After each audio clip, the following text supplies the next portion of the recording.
as we saw, you're both in it. Nick, you wrote it. Yes. But Aisling, first horror film. Yes. Was this an absolute yes immediately, and was it fun? Yes, because Nick kept leaving dead birds on my doorstep, and he said if I didn't say yes, he wouldn't stop doing it. We call it pebbling. Yes. So eventually I had to say yes, and I did do the horror in the end. Good Because I tactic. threatened that the animals would get bigger each time. And worse. Gotcha. And when it got to the Intimidation horse, I was like, tactics. do you know what, Nick? Oh, do I'll it. do the film. Yeah. I will do the film. No, it was an easy thing for me to be part of the Nick Frost world. And if there's anyone going to do comedy and horror, I think it's going to be Nick Frost if we were going to sign up to it.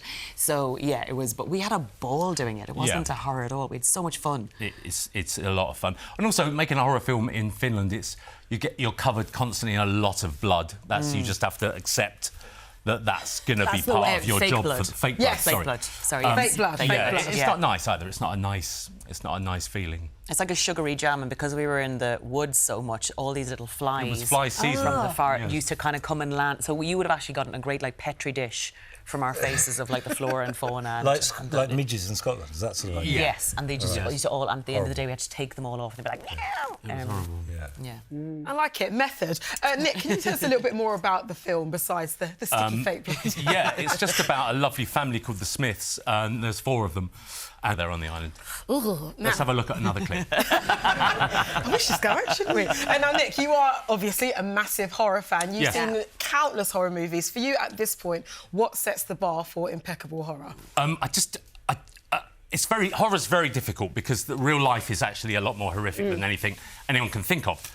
So if it's frightening, I put horror films on all day, and I sit and I write in front of them.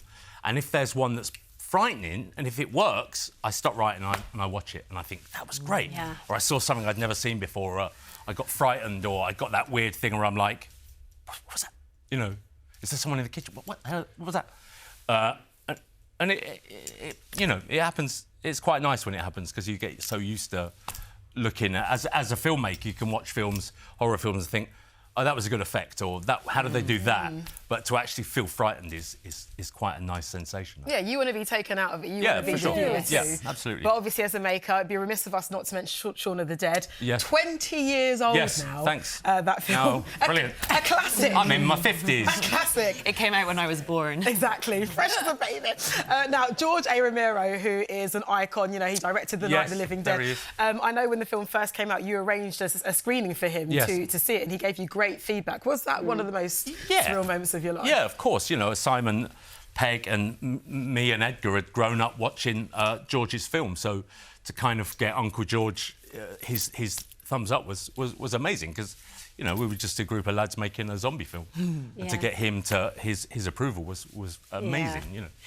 Aisling, have you ever had a moment where you've had a bit of a pinch me moment, somebody that you admire have, you know... It's weird because we work in this Monty. Monty Earlier, Don. we were Well, like- tonight. Yeah, on Monty Yes. Don talking Yeah. about flooding. Right I've now. been dreaming about this for years. But She's not joking. Yeah, I'm not. But I remember, and it sounds random, but in this world you start working with so many different types of people, so the novelty can wear off a little bit. But I won a comedy competition when I just started stand-up, and Dustin, the Irish puppet turkey, got in touch with me via Twitter, and my sister was like, he did not. There he is. And he represented Ireland in the Eurovision, not as successfully as we would have hoped as a nation, a couple of years back. But he got in touch on Twitter to say, congratulations, go on, you good thing, for winning the competition. Wow. And we were like, oh my God, dreams can happen, Monty Don. I tell you, just when you think life has run out of surprises. So that was a big old day. Good old Dustin. Well, Getaway is on Sky Cinema and now from this Friday.